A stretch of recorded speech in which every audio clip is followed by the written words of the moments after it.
AI art. How is AI changing the traditional roles of artists? To the point, because of it, yung creative process is nawawala. Can they coexist without compromising each other? Alternatives sa pagdodrawing. Kinukuha ng AI art yung parang works na mga pre-existing human art. Yes. Tubig at mantika na hindi talaga pwedeng magsama. AI art, it already changed yung traditional roles ng mga artists. As we said, it is really scary na manormalize ito. Ang problema sa AI Or AI in general to replace artists.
AI art. How is AI changing the traditional roles of artists? To the point, because of it, yung creative process is nawawala. Can they coexist without compromising each other? Alternatives sa pagdodrawing. Kinukuha ng AI art yung parang works na mga pre-existing human art. Yes. Tubig at mantika na hindi talaga pwedeng magsama. AI art, it already changed yung traditional roles ng mga artists. As we said, it is really scary na manormalize ito. Ang problema sa AI Or AI in general to replace artists. AI art. How is AI changing the traditional roles of artists? To the point, because of it, yung creative process is nawawala. Can they coexist without compromising each other? Alternatives sa pagdodrawing. Kinukuha ng AI art yung parang works na mga pre-existing human art. Yes. Tubig at mantika na hindi talaga pwedeng magsama. AI art, it already changed yung traditional roles ng mga artists. As we said, it is really scary na manormalize ito. Ang problema sa AI Or AI in general to replace artists.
AI art. How is AI changing the traditional roles of artists? To the point, because of it, yung creative process is nawawala. Can they coexist without compromising each other? Alternatives sa pagdodrawing. Kinukuha ng AI art yung parang works na mga pre-existing human art. Yes. Tubig at mantika na hindi talaga pwedeng magsama. AI art, it already changed yung traditional roles ng mga artists. As we said, it is really scary na manormalize ito. Ang problema sa AI Or AI in general to replace artists. AI art. How is AI changing the traditional roles of artists? To the point,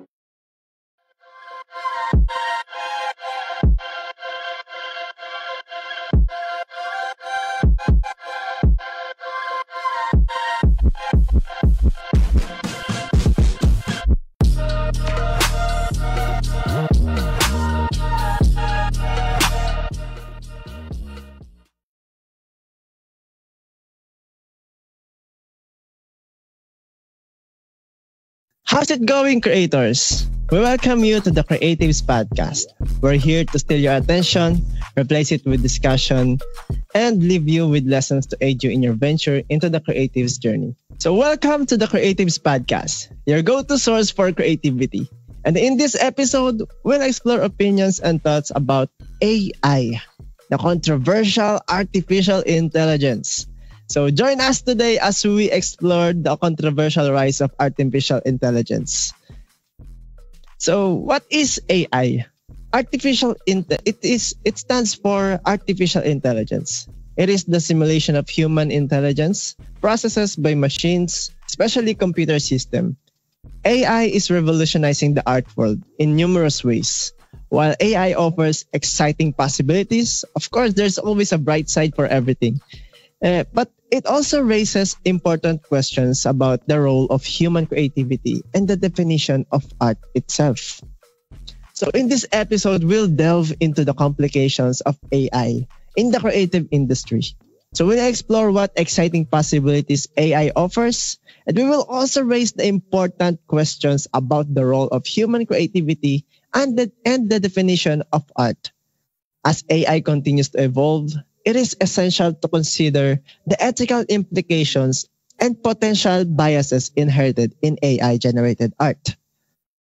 So for this discussion, we invited multiple creatives to further our knowledge. So are you ready, guys? So comment down below if you're ready, creators. And now, let me introduce to you one of our in-house digital artists, Sandrel, aka LXND. So hindi the floor is yours but rather the screen is yours. Grabe, the screen is mine. So I am Sandrel and my artist name is LXND. I am a digital artist but nagde-delve din ako sa mga ibang mediums and I'm very excited for this episode. Yes, sir. So thank you for that wonderful introduction. And today we will be with the rising star in the illustration world. A talented artist specializing in character illustrations and fan art with a passion for vibrant colors and messy rendering. Wow. Talk about messy rendering but beautiful in the concept of art. No? So very, very fun talaga ako ng mga ganong art style. So after gaining experience through commissions and academic projects, turning their hobby into a thriving career, currently studying in BMMA Graphic Design at CAIT College of Arts and Technologies. And they have already collaborated with clients on various projects, including games, prints, and branding. So, let us welcome our guest, Artsy Arts. The screen is yours. The screen is yours for you to introduce yourself. Hi guys! Yun lang. Hello everyone. I'm Artsy Arts. Yun lang. Hala, ano pwedeng introduction? Ayun, hi guys. Nice to meet you all. Ako pala si Artsy Arts in the flesh. Yes, wow, finally, gumagalaw na ang tao. Hindi lang puro pictures. And thank you. Thank you for inviting me pala on this podcast. Since it's one of the biggest opportunities rin for me to share my thoughts, my ideas. Hello. Kala mo, kung sino. Pero yan, thank you so much for inviting me to be on this spot. Yes, sir. So, we are all excited. Let's have and for this discussion, naman na we are all excited. We are all, woo! Punong-puno tayo na excitement right now. Kasi we're talking about arts. Art is always an exciting topic. So with that said, we are really honored to have you here in our podcast. Na sabi mo nga, in flesh na talaga. Kasi maybe nakikita ka lang sa Facebook, sa mga arts mo, o kaya yung status sa Instagram and all. Pero ngayon, it is Artsy Arts, in real name, he's Ron, and in flesh na talaga. Yeah. So right now, let us start the creative exchange. A quick fire Q&A where creative ideas and insights are shared and sparked. So, that said, this is the first question. So, who are you outside of the creative world? As in, sino ba si Artsy Arts bago maging artist? No? We all have that background story. So, some came from rug talaga, as in zero equipments na from papel lang talaga to digital art. So, sa iyo naman, what is your story? Actually, matagal na ako nag-drawing. Super tagal na ako mag-drawing actually. Nagsimula pa lang ako nung MS Paint era ko. MS Paint? Oh. Doon talaga nagsisimula lahat. Same lang din MS Paint lang din ako. Nag-start ako MS Paint talaga. Nung nagsimula ako mag-drawing kasi, it started nung bata pa ako. Like siguro mga 7 years old. Kasi yung mga Y8 games. Okay, so 'di ba nung nakita ko yung mga sa Y8 yung mga cover ako parang wow ako, na-intrigue ako sa especially dun sa art style ng mga games. Knowing na kasi when it comes to the art style kasi parang interesting. So parang ako nire-replicate ko siya. So parang doon na-develop yung interest ko for drawing na nasa mga yung experience sa parang panasa klase ka lang. Scribble ka lang doon sa mga notebooks or sketchpad mo. Madalas yun lagi ko ginagawa. Napunta MS Paint ako kasi yun lang yung parang pinaka-easiest parang drawing program na may access ako. And then, doon nag-develop yung love ko for drawing. Nung simula lang talaga akong maging seryoso sa digital drawing is around 2017. Doon ako nagsimula na going seryoso yung digital drawing, especially since kasi sa MS Paint pa lang ako nagsisimula. Doon ako naghahanap ng mga drawing programs. And then, doon ko nakilala yung Fire Alpaca. Yan. Fire Alpaca. Then, ayun, wala masyado nangyari actually nung career ko. Tuloy-tuloy lang siya until lumipat ako from Fire Alpaca to Medibank kasi wala naman difference yung dalawang programs na yun. Same creator lang sila. So, medyo easy yung transition one program to the other. Then, noong 2020 talaga, pandemic, doon ko na nag-try mag-start ng commissions. And then, nag-snowball after rebrand noong 2023 sa social media. And then, bigla nag-blow off for some reason, which is nagulat ako. Yeah.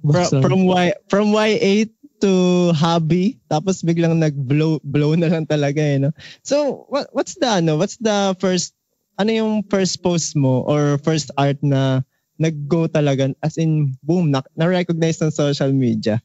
First post, siguro talaga yung animation na ginawa ko for Fire Alpaca, na bigla nag-blow up siya. Hindi ko talaga inisip yun kasi it's parang fun animation lang siya. Yung mga original characters na ginawa ko lang for fun, yung parang mga meme, caption, yung parang POV your drawing came to life, yan yung nag-blow up. Pag-gising ko na lang on the next, bilang nagulat ako kasi nag-blow up siya. So, yun yung pinaka-shock talaga sa akin. Okay, so from Y8 na doon nag-spark yung interest mo into art, then turn into hobby, tapos nakakatawa yun yung story na yun na nag-enjoy ka lang naman, just for fun mong ginagawa, tapos biglang boom, nag-blow up. Meron kasing ganito na concept na enjoy your work. Yeah. While enjoying, doon nagiging totoo yung sarili mo . Doon nagiging genuine yung isang bagay . Kasi you're enjoying it. You're not doing it just to fulfill a task performance or para lang may pasa na activity sa school. No, you're doing it to really express yourself. So iba talaga yung ganong concept kapag ine-enjoy mo yung work mo. So grabe, what an inspiring story. So the next question is, what or who inspired you to do digital arts? Is there specific people or specific event that boom? Except for that yung sa Y8 kasi yung sa Y8 it is your start, it is your yung biglang nag-spark but what inspired you to dwell deeper into digital arts? So for me kasi, what made me dwell deeper in art is yung meaning kasi ng art, and especially how you express yourself through art. Kasi ang pinaka-interesting kasi about it is like very expressive kasi ang art, and it's always up to interpretation talaga on the person.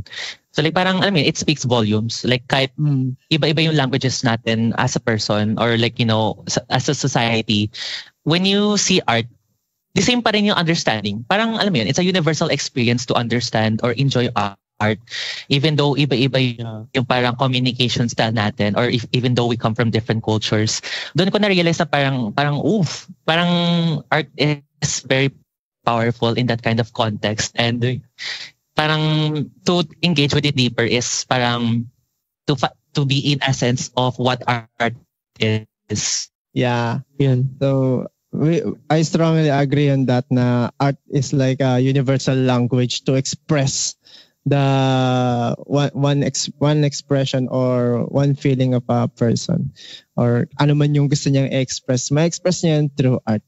So Sandra, do you have any takeaways from that? Same, I agree lang din. Talagang emotion, parang to express emotion talaga yung pag talagang sad ka, makikita rin yan. Minsan nga kahit masaya ka, nung drawing mo hindi naman exactly masaya, pero na-express mo pa rin yung feeling mo. Kahit iba nung art style, iba nung effect ng drawing mo. Like ako personally, like pag sad ako, hindi naman sad nung drawing ko. Possible na nung drawing ko talagang makikita mo nung sadness, hindi sa mood ng art ko, kundi sa brush strokes na ginagamit ko. Kung parang ganun. Kasi medyo messy rin ako pag nagdo-drawing sa totoo lang. Oo. Doon ako similar sa'yo. Yan. Okay, so what a wonderful conversation to have in that topic. So let's proceed to the next question. So in your journey, in your art journey, did you have any mentors or key figures who helped you get started in the creative industry? No, for me, self-taught lang ako sa art journey ko. Kasi sa school kasi diba hindi masyado tinuturo ng arts, like more on parang surface level lang, or if not surface level, parang hindi sineryoso. More on academics, no? Like, academics. Parang mas focus pa ata sila sa parang yung major subjects like yung math, science, English. Pero kasi hindi masyado sineryoso siya. Kaya ang ginawa ko na lang kasi is nag-self-taught na lang ako. Through self-taught, nanonood ako ng YouTube tutorials.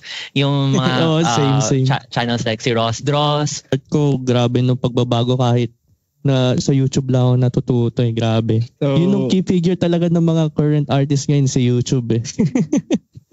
Like everyone there, mga Proco, yun nga, Ross Draws. Grabe nung tulong nila. Ako naman, share ko lang.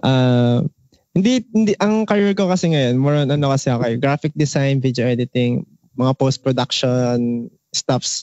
But minsan din nagtry ako sa digital arts, and I try following some does art. I tried, but I think digital arts is not for me. So we have similarities na I am also a self-taught artist. Natuto lang din sa YouTube, learning theories and all. Yeah. So let us proceed to the next question. So as you said kanina, bigla na lang talaga nag-blow up yung yung page mo, yung artist page mo. What are the challenges you have faced? For me talaga, nung whiplash ako na, nag-blow up yung page ko. What? Nakakagulat siya, and also how do you say this? Parang overwhelming. Overwhelming. Kasi parang alam mo yun, yung parang gusto mo lang to do this for fun. Tapos bilang ang daming people na parang, or ang daming audience na nakatingin sa posts mo or sa mga drawings mo. So parang it's hard to adjust. And hard. Like nagulat ka sa biglang 180 na environment ng ginagawa mo. And siguro yun yung challenge ko rin, is like trying to adjust to the fact na parang, from small following tapos biglang lalaki siya to the point na parang nakaka-pressure kasi like what if yung mga napopost mo hindi nakukuha ng attention ng audience? Kasi, di ba, pang mas malaki yung audience mo, para nakikita mo yung engagements niya sa mga post. Like, para nakikita mo, eto yung post na to naging popular. Itong post na to, medyo na-flop. Yan yung parang, doon ka talaga mapapaisip talaga pang bigla kang nag-blow up or bigla nag-whiplash yung sa daming naging engage sa posts mo or sa art mo as an artist. Ayun. Regarding dun sa adjustment. So, ngayon, nando ka pa rin ba sa adjusting stage or nando ka na sa tipo na kapag I know this, I know the ropes na? Honestly, for me, medyo tawag doon, inaccept ko na lang. Sa totoo lang kasi wala na experience na lang. And since na parang madami na ring audience. Parang, alam mo, parang I understand na malaki na yung audience. But at the same time, same pa rin yung ginagawa ko as always. Lagi ako nang-dog show, lagi pa rin ako nang-drawing. Ang difference lang talaga is madami ng tao na nakakita. Yun yung mindset ko. Yun. Yung staying yourself kahit na lumalaki yung audience, lumalaki yung views, yung popularity. Yeah, I like that. So what's your takeaway dun, Sandrel?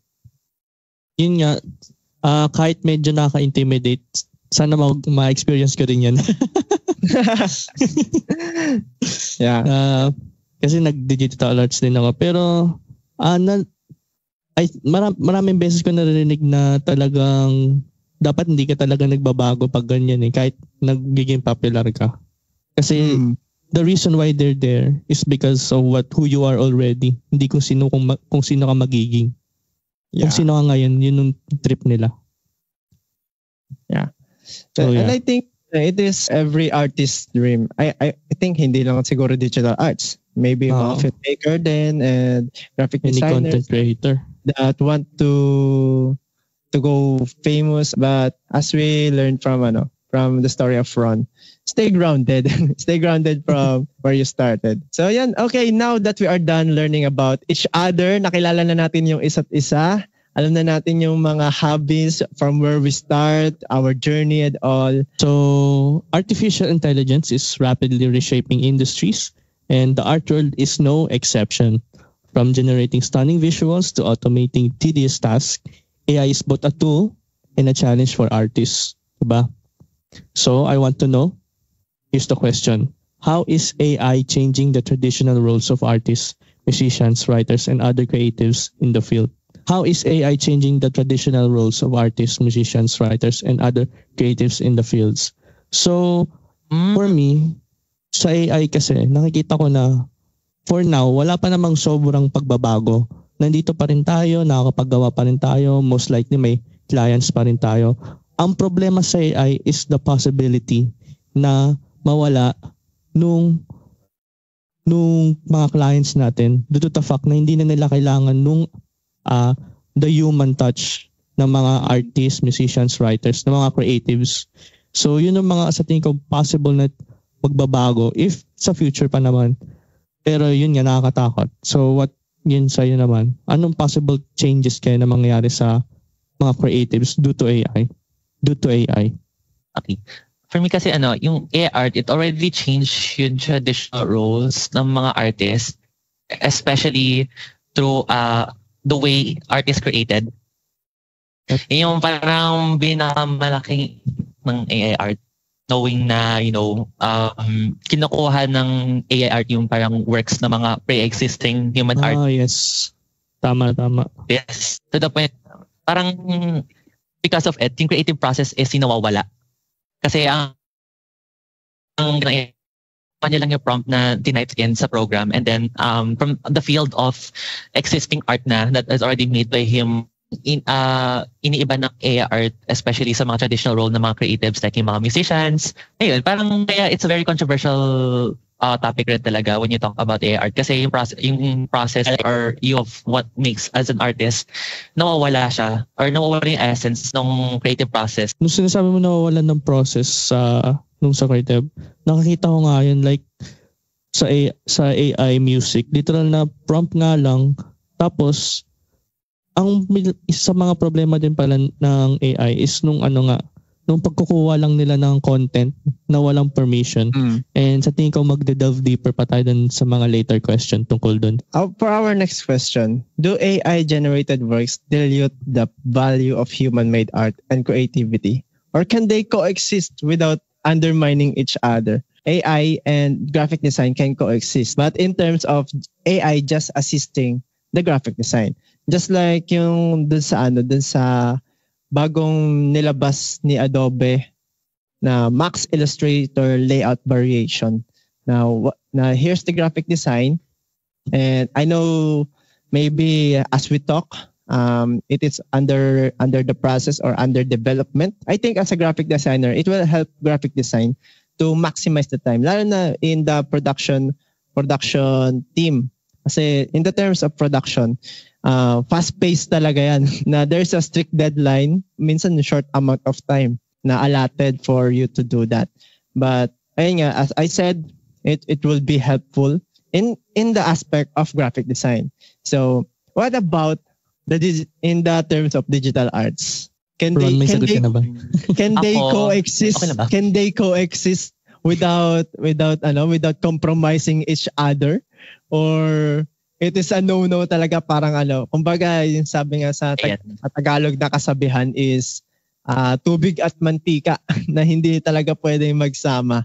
For me kasi with yung state kasi ng AI art right now, parang ang hirap sila mag-coexist with artists, lalo na when it comes to like digital art, kasi alam naman na natin nakita ko naman na parang tag doon, AI art can be AI or AI, artificial intelligence can be like utilized for, how do you say this? You see, for me kasi AI kasi pwede yung utilize for the better or for easier production na rin para hindi mahirapan yung workload ng mga artist.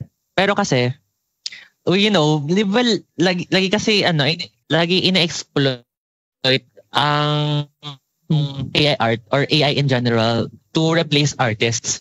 Kaya it's always parang used as a way to undervalue or parang maging lesser yung value ng human artist, because like I said, it's being used faster production. For my experience kasi, yung AI kasi is being used for easier production or parang mas faster production for mass. It's like ginagamit siya for the mass culture, kasi ang focus kasi rin ng mga companies right now kasi is more on quantity over quality. Kaya parang hindi nila medyo na appreciate yung work creative process of creating art when it comes to digital art, like yung mga illustrations. Kaya di ba pansin nyo, when you commission someone who is creating art, or siguro like, tingnan mo, Arkane pa lang. Arkane, di ba like 250 million? Tapos a lot of money put into that work. Grabe. Kaya sobrang ganda. Yan yung, ayaw gawin yun ng mga companies or most companies.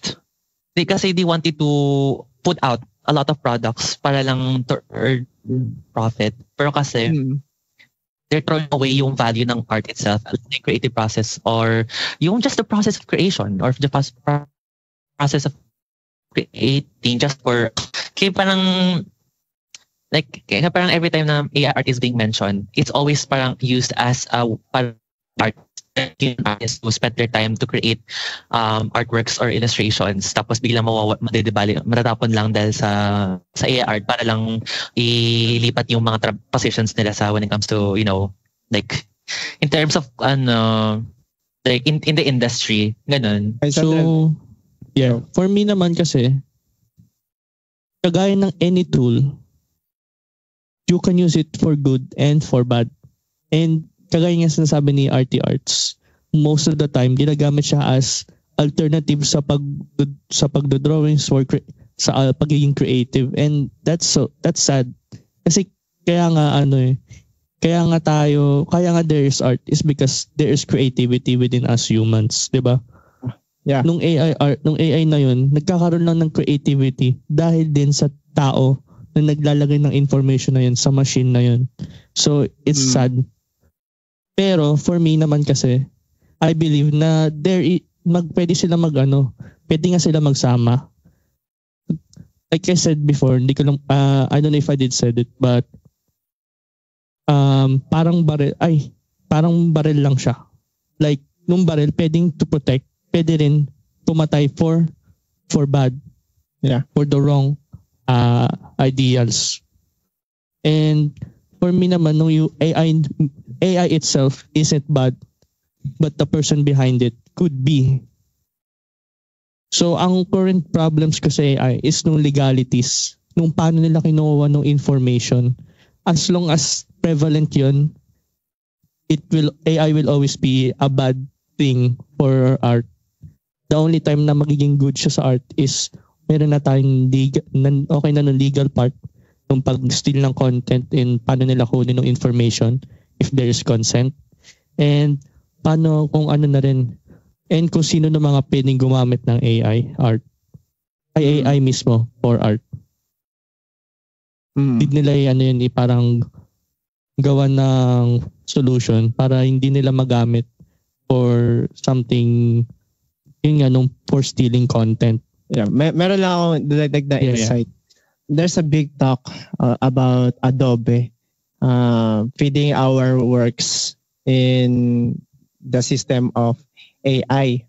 But as of now, they stated na it is not true. Based on my research, for the note lang, this video is recorded in November 21. So you might be watching this in another timeline. So as far as I research, Adobe declines the fact that they are feeding our works in artificial intelligence. But in Meta, talk about Meta.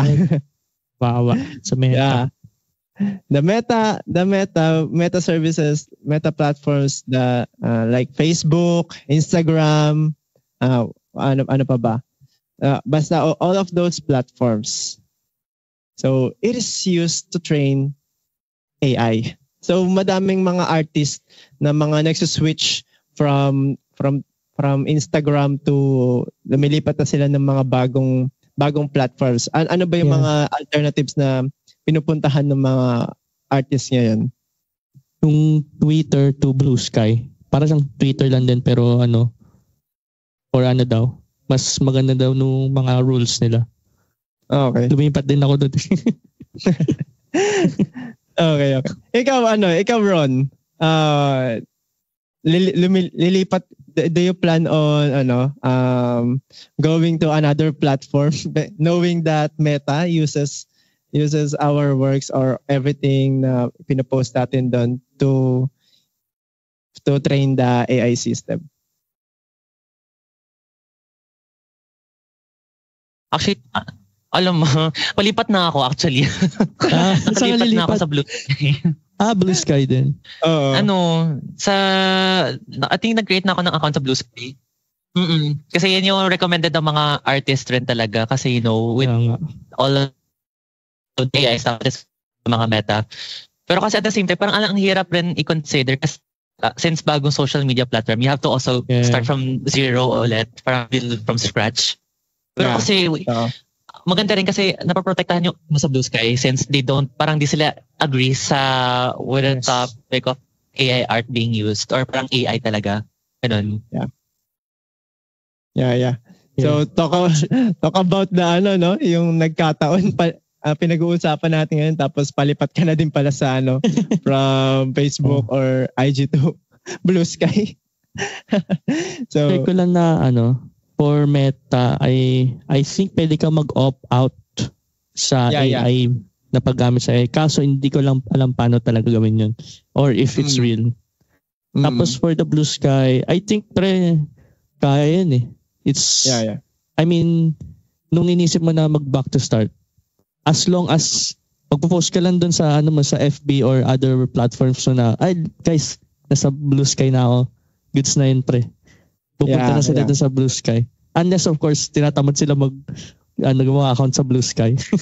Pero if they like art, most likely, or if nagsusupport sila ng mga artists, most likely nilipat sila sa Blue Sky since yun nga sabi mo. Sabi na mas maganda ng Blue Sky for for artists kaysa sa Twitter. Yeah. Update mo lang kami sa regarding dyan kung ano man yung username ba yung tawag dyan sa Blue Sky? Tama ba? Siguro rin. Parang naman yun eh. Username or parang at pa rin. The same lang siya actually. Parang at. Twitter lang na iba pangalan pero mas maganda. Just send your socials na lang and the Creatives Podcast are here to support art. Yes, sir. So, okay, moving on to the next question.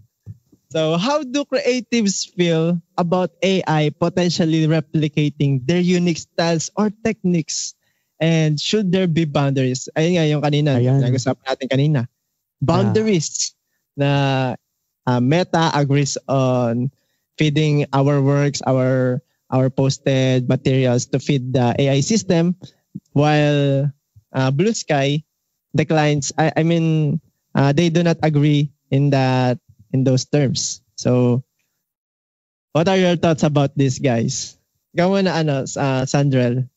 Sige. So, for me, as a creative, pag may the fact na nung i-replicate ng AI nung art ko, both flattering kasi at naman nila replicate ng art ko. I don't think it's not that good. Pero it's also frightening. Isipin mo, i-replicate nila style mo, your hard work, the years, lahat ng oras na ginugol mo para lang matuto paano mag-drawing ng kamay, ng paa, how to draw male, female, na-replicate nila yun just through multiple AI whatever na ginagawa nila, AI machine learning, ganun. And that's why for me okay sa akin yun nung replication through machine learning AI.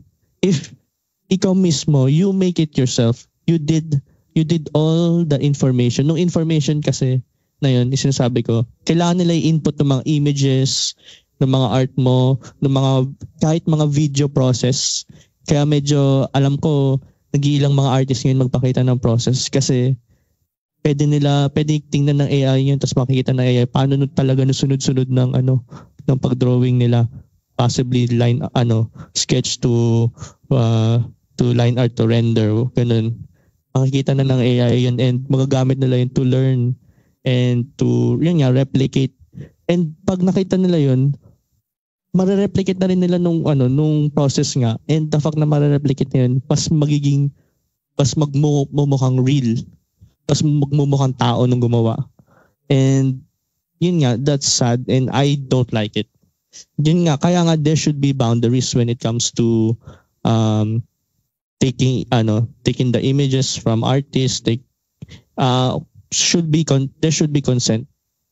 Kasi I'm sure there's artists out there na may idea or gusto nila kunin nung opportunity na merong AI na machine learning na pwedeng gamitin ng arts nila to create something new, something creative. Yun nga, something creative. Yun. That's for me. There should be boundaries. Kasi personally, knowing parang there's a potential na for AI art, replicating yung art style ko, may parang natatakot ako rin. Oo nga, parang pinaghirapan ko na nakawin ng mga AI art. Kasi, yun, doon kasi parang nabablur yung line ng copyright. Kasi tama naman yung sinabi na kasi ilang years of experience or parang practice for for doing your own art style that is actually parang your own visual identity as an artist. Tapos biglang mawawala lang lahat ng those years by just a single text sa prompt. Parang in a way na parang it's kind of a disrespectful rin for that artist. Lalo na kasi they did not give permission rin yung pagbigay ng kanilang style. Like, gets ko naman na parang original art style. Rather than art, parang you recognize artists with that art style. Pero kasi, it also parang copyright infringement pa to? Or pagnanakaw pa to ng intellectual property? Kaya kasi parang doon talaga magbabag yung question or makakaroon ng discussion about it. Kasi like, in a way na parang your art style is like your face of the brand that you're trying to sell to your clients or at least sa mga people that you're talking with online. So like if there's someone else na parang who stole your art style through AI art, in a way parang it feels like parang it's a copyright infringement. But since it's AI art kasi or parang AI pa lang is still kind of like recently developed or parang new discussions about whether that was ethical or not. So parang it's so scary to think about as an artist na parang yung art style mo biglang nanakawan agad, bigla-biglaan. Tapos you did not give consent or permission rin to have that. Ganon. Ayun, yun yung parang thoughts ko. Talking about boundaries, rights of our arts, Actually, yeah, I agree to all of you na it's really scary na yung art mo it will be used as a material for the training of artificial intelligence. So yeah, so with all that said, with all of those ideas said and facts, let us move on to our next question. So, is the widespread use of AI tools in creative processes reduce the demand for skilled human artists? Come on, man. In short, parang ang tanong na ito is like, can AI replace artists? No? Na controversial question in terms of AI, no? Na can AI really replace artists? So what's your thought about that, guys? As a digital artist, sa mga nakikita ko, maraming mga artists na parang nawawalan ng motivation to actually become an artist or actually just draw art. Kasi nakita nila nung work na hindi pa nila napuput, pero ipuput pa lang nila can be easily replicated by AI. Nang ganun lang, prompt lang, yun na. Wala nang work. Some artists, meron tayong nagiging AI artist which medyo nagugulan ako paano ka naging artist kung naglagay ka lang ng prompt. Pero what?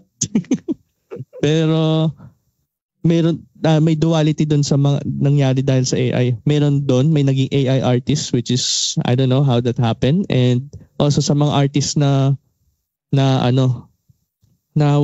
wala ng motivation to become an artist. So, dahil sa widespread ng AI, magkakaroon talaga ng reduced demand for skilled artists if i-base natin sabihin natin sa mga clients na walang masyadong alam sa art. Kasi most of the time, sa totoo lang, alam ko pag may mga clients sa art, most likely artist din ng mga clients eh. Kaya nga may creative community kasi nag-share tayo ng mga art na trip natin.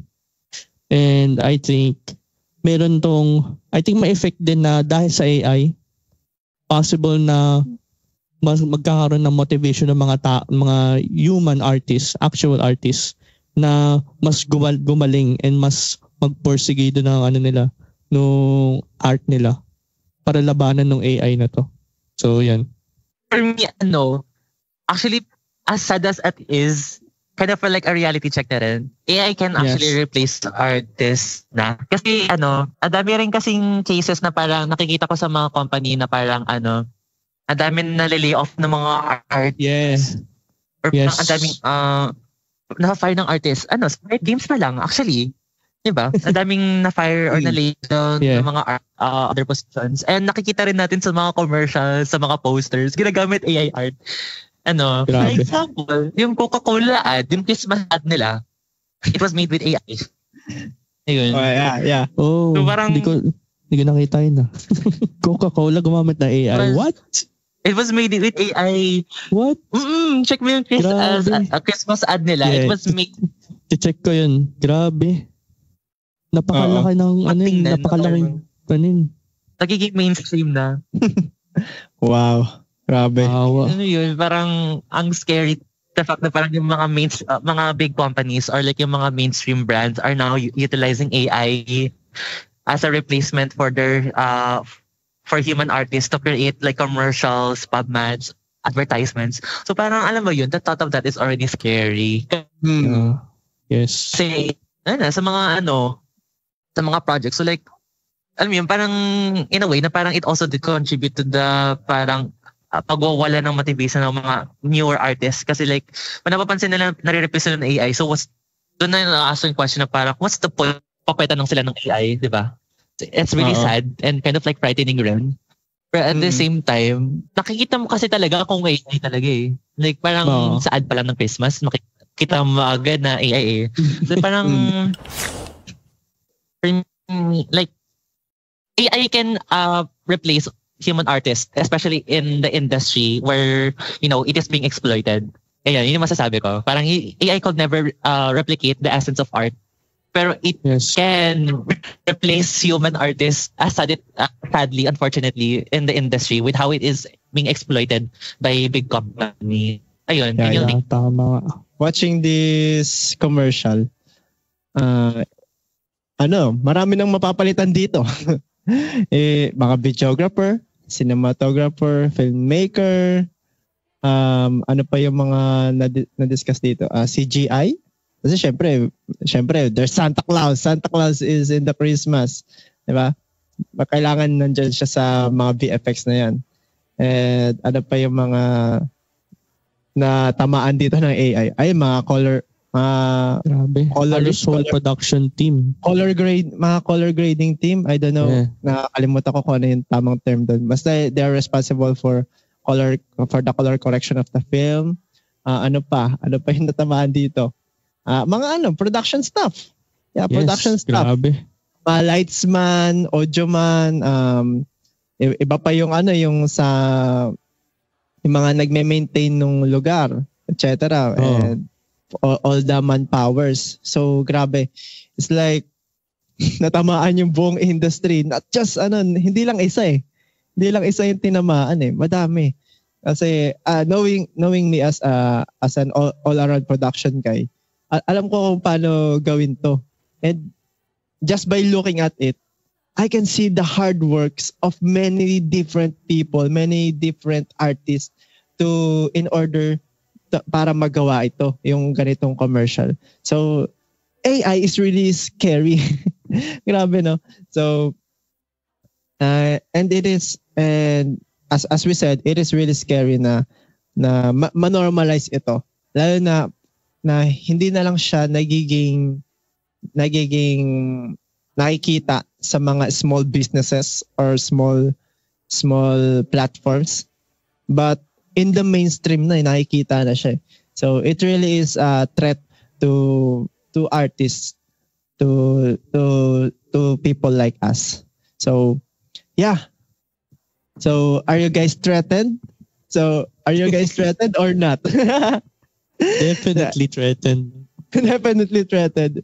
Ikaw, Ron, what's your thought about that? Are you threatened? Threatened na, I fear. Yeah. Threatened but not dismotivated. Talagang we gotta fight it, man. Yes, sir. Especially to next question. So, eto.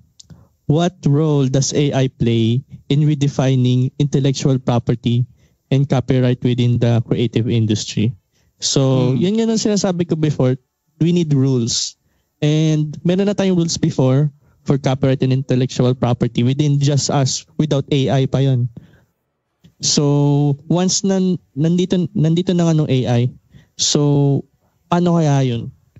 Paano natin paano gagawa ng regulation ng AI na yan when it comes to using images and yan.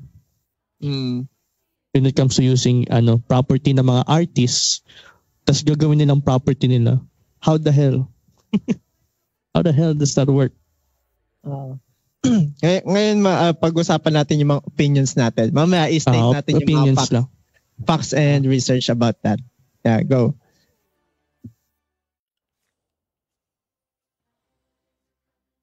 Ikaw, Ron, anong opinion mo sa... Gusto mo ba ako muna or ikaw muna? Pwede naman ako. Sige, go. Kasi sige, parang sige, yun, scary talaga. Yes. I mean, very new pa ang AI art. Kasi like, alam mo yun, you're not sure what to do with how AI art talaga. And dahil sa sobrang bago pa lang niya, mabilis agad siya ma-exploit. Kaya parang, alam mo yun, it's so new, people are using it for their own parang agenda, like whether siguro to create, to earn profit or siguro to steal art style or be unethical. It's very scary kasi like the possibilities are endless. Yun yung nakakatakot. Yeah. The possibilities are endless. And di mo at kung for ethical use ba yan o hindi, for illegal use ba? Eh, parang ano yun, it's hard. Well, tama naman, may copyright regulations and law na tayo, pero kasi nawasak na sa AI ulit. Like, we need like have a deeper discussion talaga regulations or law to from copyright use when it comes to using AI. Kasi nung sinabi namin kanina pala, parang it also blurs the line. Yun nga, it blurs the line talaga. Parang breaks the boundary na parang kaya nung intellectual property ba to? Will it be called as a copyright infringement ba talaga? Pang nagamit to? Ayun, yun yung nakakatakot na part. Ayun. Okay. So, we're talking about the legal aspect of artificial intelligence, and so far wala pa talagang official law specifically here in the Philippines. In the Philippines, guys, there's no specific law about that na wala pang na-tackle doon. Pero as our experience, the usage of AI is really it is based na lang yan sa ethical and moral principle na pinangahawakan mo. As an artist, syempre, you prioritize art. But in terms of pera and mass production, AI plays a significant role about that. Share ko lang sa America to sa pagkakalam ko. So doesn't really apply to the Philippines. I don't know, possible. But meron ng mga talks, talagang may mga actual artists na pumunta sa government to talk about legalities of AI, and alam ko parang nagkaroon ng hearing and what. Hindi ko lang maalala, pero I don't know kung ano nung output nila doon. Pero sa mga recent na nakikita ko from mga AI, OpenAI, nung kung saan nanggaling ng mga main AI companies, sabihin natin. Yeah. Nagbabago na sila ng mga may mga binabago na sila para mas mag-apply sa legalities na kailangan maprotektahan ng mga artists and kung ano mga other creatives. Pero hindi siya enough yet, I think, na kasi like I said, tool siya. It's still a tool na pwedeng exploit, sabi nga ni Ron, ng mga tao. And especially nandiyan lang sa browser nung AI art na yan . Literal na sulat mo lang ng website, pwede na nilang gamitin for the wrong reasons . So yun. That sums up our discussion about AI . Okay, so let's move on to our next topic. How did you build your portfolio and credibility in your career? So, sinong gustong manguna? I mean, for me, wala pa akong actual career dito. Unlike Ron sa RT Arts, meron na siya na build na portfolio and actual credibility in terms of social media, 'di ba? Na meron na naging famous na siya in a way through social media. And for me, pa lang ako even though I'm a senior, hindi ako talaga as an artist, I'm not the kind na palaging nagpapakita ng art. More on the side lang ako. And to be honest, that's one thing that I want to change. Kaya meron na akong Blue Sky account. I'm gonna start actually showing out my art.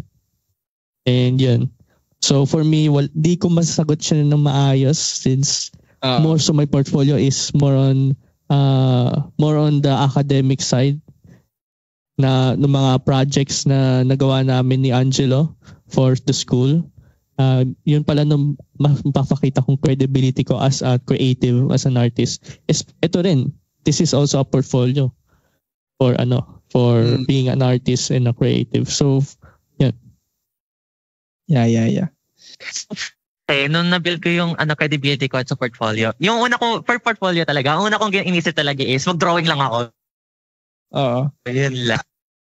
Ano yung napoproduce mong artwork, pwede talaga siya maging portfolio talaga eh. Like kahit yung pagdodrawing mo na character design, yung pwede mo siya magamit talaga sa portfolio. Pero for in terms sa credibility, doon pumapasok yung siguro yung commission. Kasi if you create if the more you make commissions with multiple clients or mas better yung mga loyal clients talaga, doon lumalabas yung parang credibility, hindi naman credibility, pero more on like recognition as an artist. Kasi, when you create art, tapos yung client na yun na ginagawa ng commissions, pabalik-balik siya. Plus lumalaki yung parang siguro yung brand mo. Kasi mali mo, doon nagbibuild yung networking mo. Like parang sinasabihan ka ng other client na parang, uy, commission mo yung artist na lagi ko kina-commission. Mabilis siya gumawa. Parang ganda. Parang in a way na parang for newer artists to build their portfolio, siguro just draw. And siguro for credibility, siguro, build yourself a network, ganun, where either clients, friends, kahit mga mutuals mo lang. Yes. Na maging networking na rin eh. Parang binibuild mo rin yourself to a platform eh. Parang ganun. Yan yung parang tip ko or parang yun yung experience ko when it comes to like me building my portfolio or like credibility. Ganon. Okay. Salamat sa tip pre. Yeah.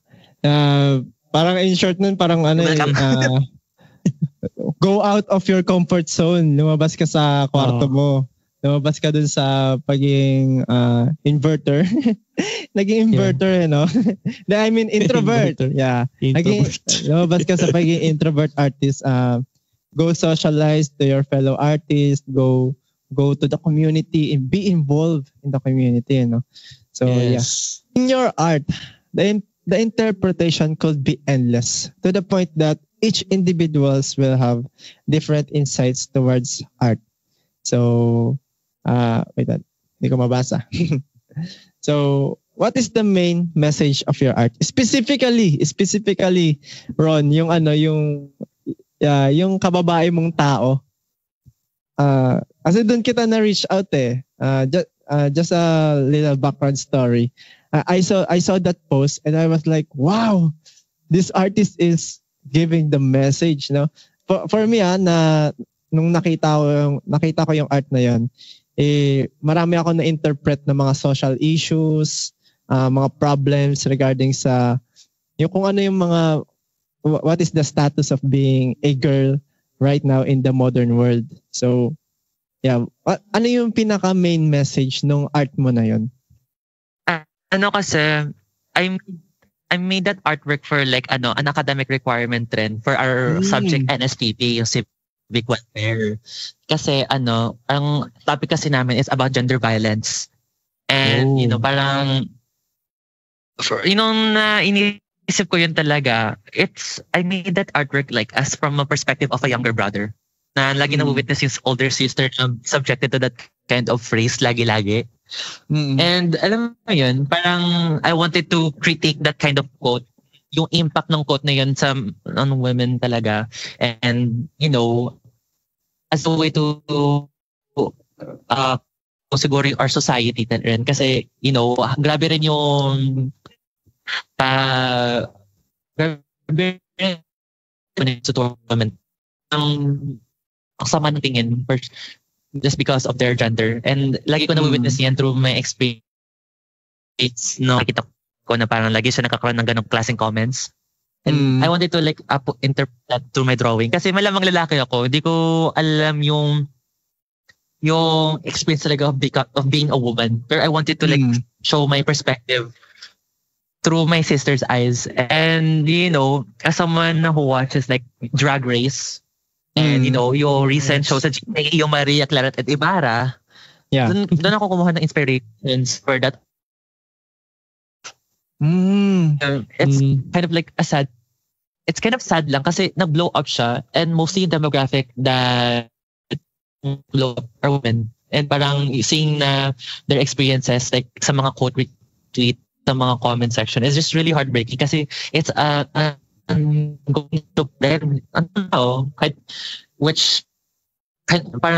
which really made me reflect and realize na I know naman talaga na parang we live in a patriarchal society, and parang yung standards that we put on women, but it's just much more sad talaga. Parang nakikita yung comments and their experiences, parang having the fact that they relate to the issue, and the fact na parang ang dami nag-relate sa issue is just sad.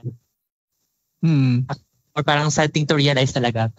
And ayun, parang wow, nagulat ako na parang ang daming nakarelate. Or engage sa art. Pero ang sad. Ang sad kasi it also shows rin na parang our society in general. Yes. How it treats women and parang impact it has. And, it's just really sad in general. Ayun. Yeah. Grabe yan. Kasi ako din nung nakita ko yung artwork mo na yun, I saw it nga yung mga social issue regarding sa mga women nowadays. And it really gives deep message talaga towards the society na. So for me, nung nakita ko no art, una ko nakita, parang ito Arcane style lang. Yeah. As a fan ng Arcane, na gusto ko talaga yung art style ng Arcane, na hook din talaga yung visual ko nun. Nung nakita ko yung biglang, gusto ko to. Yeah. I want this. Tapos, bukod dun sa art style na ang ganda niya, it is messy but beautiful talaga eh. Kung titignan mo yung bawat detalye, may deep meaning talaga. Kaya grabe. Na live in awe talaga ako nung nakita ko yung art na yun kasi I want this art style. Tapos behind that art style, mayroong deep message. Grabe. So yan, sige. Sorry Sandra lang. Sige lang, pre. Na talaga ako na in awe talaga ako dun sa art style na yun eh. Sa artwork na yun, sorry. For the art style, nauna nung pagiging artist ko, nakita ko agad ng art style. Wow, ganda. Yeah. So, yeah. And pero, syempre, tao pa rin ako. We find meaning on everything. And doon nakita ko nung art mo, damn, I'm like, wow. There is definitely a meaning. And yun nga, kababae mong tao, there's a faceless, a hole in the face of a female, nasan dami mga there's profanity in the clothing, may mga mishmash of different colors and just showing the chaos and the negativity na naranasan ng mga babae. And for me, to be honest, wala akong wala akong napakalapit na experience to see wala akong sister kagaya mo, Ron, and the only thing I have is a mother, and we can all agree naman na we can see this we can see the effects of mga ganun nga through as everyone kasi yun nga, we can see them on the internet much more on the internet pala. Since meron tayong social media, mas nakikita natin yung negativity when it comes towards to females. And yun nga, it's sad and it's also sad na marami nagre-relate when yun nga sinabi mo. But the good thing about that, na nakikita natin yun, is that we can change that na. The fact na nakita to, that means we can act on it. Not just on social media, but on real life. So, that's good. The fact na may art ka, you already acted out eh. So, that's great. Yeah, ang ganda nun. So, I wish to replicate that. And not just particularly on that problem, but on other things as well. That's good. Yeah. So art really gives a very powerful statement and a message, and also gives a very great impact, either it's positive or negative, towards the society. So grabe. So for all the artists who are watching out here, we encourage you, do that artwork. Do not be discouraged by AI. No, just do your art. Just be yourself, and let's make let's make the world a better place. So yun, yes. Stay tuned guys, stay tuned. Kapit lang kayo guys kasi marami pa tayong pag-uusapan. So yun. Let us move on to our next topic. Our last question for today's video, for today's podcast. So lastly, how about we talk about the future? Come on. Let's predict the future, guys. So let's talk about the future, the development of digital arts. So where do you see the future of digital arts is heading in for the next 5 years? Honestly, feeling ko talaga in the future, parang alam mo yun, boundaries of digital art. Especially lalo na sa mga, artworks natin or sa animation in general. Yeah? Years, especially with how it evolves. Kita nga natin sa mga films, diba? Like in The Wild Robot, Spider-Verse, Arcane. Yeah. Grabe yung animation. The boundaries of animation. Diba? And it's crazy. And ang sad lang is, like, of course, AI art is of course, magiging prominent talaga siya. Wala tayong magagawa. Hindi natin matitigil yan, sa totoo lang. Yeah. Pero I hope na in the future, regulations and laws are implemented lang para maprotektahan yung rights ng mga artists. Kasi hindi tayo makakaroon ng mga magagandang films like this drawings without the help of human artists. And I'm glad na parang, we are finally finding a way to stand up for ourselves and, fight for our rights as artists. And I'm glad na parang, nare-recognize na rin, and there are some companies or regulations that at least help protect us in a way.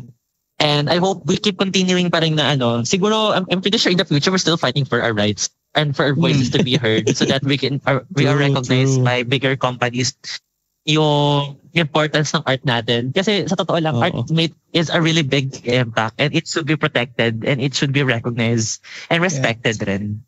Ayun. Ayun yung prediction ko. Sana naman. Yeah. So, nice prediction out there. Grabe yung prediction na yun. And we hope talaga to see na there's these regulations or boundaries that should be respected, not just morally, but also in legal aspect. Ito yung prediction ko. If we as humans stop making art, AI will also stop making, or AI will also stop progressing. Nagets niyo ba yung concept na yon? Tama. Na if we as an artist, hindi na tayo gumagawa ng art, wala ding yung kung ano man yung meron ngayon si AI, hanggang doon na lang siya. There's no innovation, wala nang bago. As an artist, there's always this new and fresh perspective, no? And that what makes our art unique. Well, sa totoo lang, same lang din sa inyo. May AI pa rin for sure. Pero for sure meron din talagang artist. Lalaban talaga tayo doon. I mean, magiging artist pa rin ako. Hindi naman ako magbabago ng profession eh. Yeah. Even if nandyan no AI. Now, hindi lang naman doon nung gusto ko i-fortune tell, kumbaga. And I think na in the future, we can already see na nga Arcane, Spider-Verse, Into the Spider-Verse. Mas gaganda pa nung art. Kahit na may AI, lalabanan lang natin yun. Ano lang yun, talagang sana when it comes to legalities, maabot natin, ay magkaroon tayo doon ng solution. And sana rin na kaya? Sana rin na mag-succeed to creatives. Magsasucceed tong creatives. Hindi sana. Magsasucceed nga tong creatives. So yan. Yes, sir. Yun lang. Yes, sir. Pwede ko bang idagdag sa prediction yung Arcane 3? Hindi pre Pwede ko bang idagdag yun? Hindi, magkakaroon nung studio nun, for sure, itutuloy nila nung mga League of Legends stories. Oh. Pero hindi lang tungkol sa Piltover. Iba ng pangalan nun for sure. Hindi lang Arcane ng pangalan. Pero magawa pa rin sila ng stories. Kasi hindi ko pa napapanood yung Arcane 2 ngayon. Kaya pero grabe, man. Na-excite na ako. Kasi gusto ko matapos muna. Act 2 na na-release na, no? Release na Act 2. Hintayin ko muna ma-release yung Act 3. Ikaw napanood mo ba yun? Napanood mo na ba? Napanood ko na. Actually. Oo. Binabantay ko na lang yung Arcane, yung 3 sa Saturday kasi ayoko ma-spoil. Lalo na sa mga social media platforms like yun. Oo nga So, let's wala go. Yun, pre, mahirap yun. Sa social media ka pa rin. Talagang may spoil ka. Mentally preparing na ako.